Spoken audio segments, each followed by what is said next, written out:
so shh.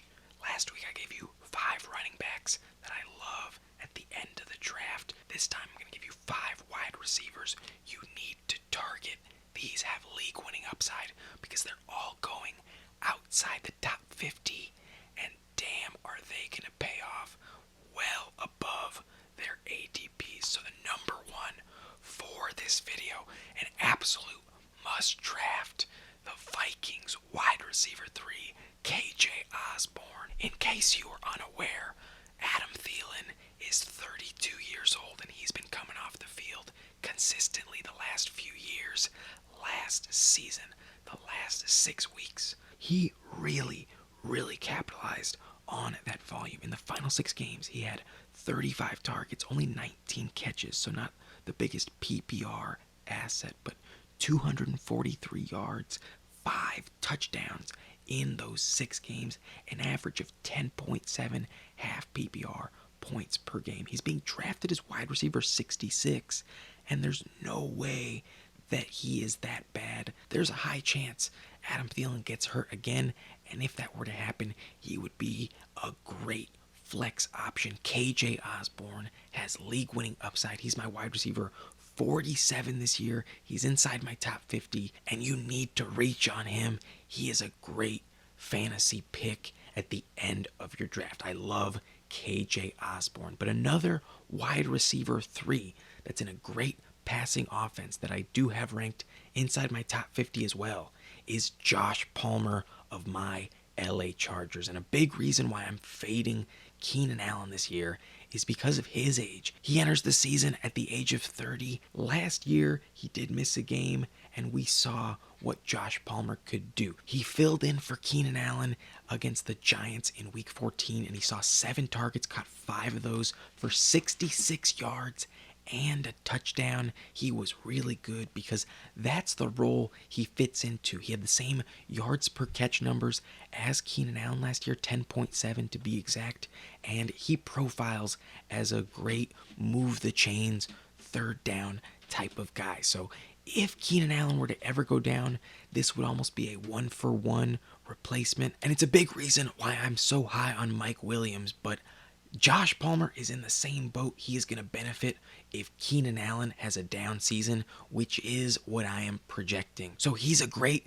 stash at the end of your draft. Keep him on the bench, but there is a chance he starts to emerge more and more and has a weekly role. He is by far and away the wide receiver 3 on this team, and he's going to play on a lot of downs. So Josh Palmer is just as good as KJ Osborn. They're both injury dependent though in order to truly hit, but at least for a few weeks this season, it's probably gonna happen. So let's keep moving. A few more underrated players in the ADP. Isaiah McKenzie is definitely a player to target. The wide receiver 3 in Buffalo. He plays with Josh Allen. What more do you need to know?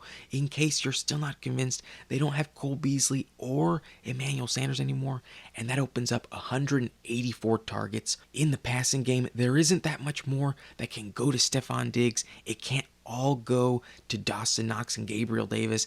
A lot of it is going to go to Isaiah McKenzie, who has never really put up elite numbers over the course of his 6-year career. But 2 years ago, he scored 5 touchdowns. I think that could happen again. And at the very least, he's going to be a decent PPR option out of the slot. Jamison Crowder is not a player to worry about. So I love Isaiah McKenzie. He's my wide receiver 55, going as wide receiver 64 off of the board, and he's can't miss in full PPR. Another player that's just as good is Van Jefferson, but people really started to hit the panic button on him when he had that knee surgery, but it looks like he does have a chance to be ready at the beginning of the season.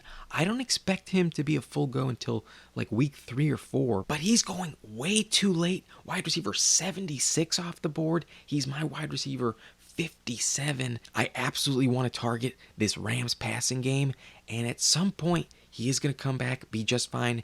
He was the same as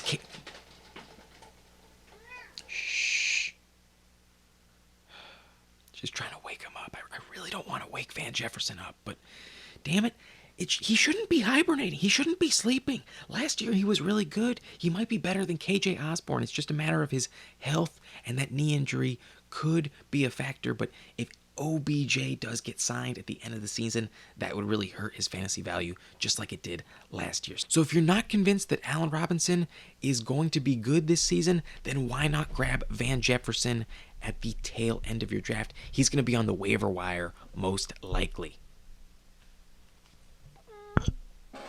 But the last wide receiver I'm going to give you plays in New Orleans, and I think he's more valuable than Michael Thomas straight up. I'm not joking about that, but Jarvis Landry has been very consistent over the course of his career, and he's only 29 years old in a new offense.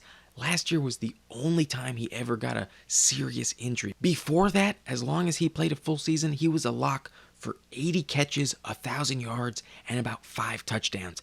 If he does that again, then he's absolutely going to pay off. He's being drafted as wide receiver 71. He's my wide receiver 59. I think Jarvis Landry has a very high locked-in floor. I think you can't go wrong, and I think he's more valuable than Michael Thomas. I really do. But if you're not sold on Jarvis Landry, how about one more? Mavin Jones is a very, very interesting flyer at the end of your draft. And I know I promised you 5, but why not give you one more? Mavin Jones scored 9 touchdowns in 3 of the last 5 years. That could happen again because the Jaguars are definitely going to be more competitive this year, but at the very least, they're still going to have plenty of garbage time. Christian Kirk is not the biggest target in the red zone. I don't think he's going to pay off. He's never scored more than 6 touchdowns in his career, and that is why Mavin Jones does have some truly elite upside. He's 32 years old, though, so like Adam Thielen, he could get hurt, but he's been very durable over the course of his career. Trevor Lawrence is set up for a big leap in his second year in the NFL, and he had a decent connection with him last year. 120 targets for Mavin Jones in 2021. There's a chance he gets another 100 this season. Mavin Jones is not a bad option to have, but you can probably get him off the waiver wire. So pay more attention to those other sleeper wide receivers I mentioned, especially KJ Osborn, Josh Palmer, Isaiah McKenzie, and Van Jefferson. I love them the most. They have league-winning upside. But since you made it to the end of this video, I'm going to give you one running back that didn't make my sleeper video last week that should have. It's not that I don't like Jeff Wilson, but I think Brian Robinson is more valuable than him. He might actually be more valuable than Zamir White because the Washington football team backfield is a lot more up for grabs than you might think. Antonio Gibson is entering the season as the leader, but that could change very, very quickly. And Brian Robinson, Brian Robinson is really worth a late round pick. He could be a league winner, and if you played in 2011, my first year playing fantasy football, he could be this year's Alfred Morris, the guy you pick up in week 1 off the waiver wire that literally wins you a championship. So if you need running back at the end of your draft, grab Brian Robinson if some of my other sleeper running backs are off the board. He could be the steal of the draft. But that's it for this video. Hit that like button if you enjoyed, and subscribe to the channel for more content like this. I'll have rankings all throughout the season, lineup decisions, and for more rankings to get you prepped for your draft, head over to Patreon for my draft guide, my top 200 rankings overall, and I will see you in the next video. My name's Adam Riancho, and thank you for watching Nice and Blunt.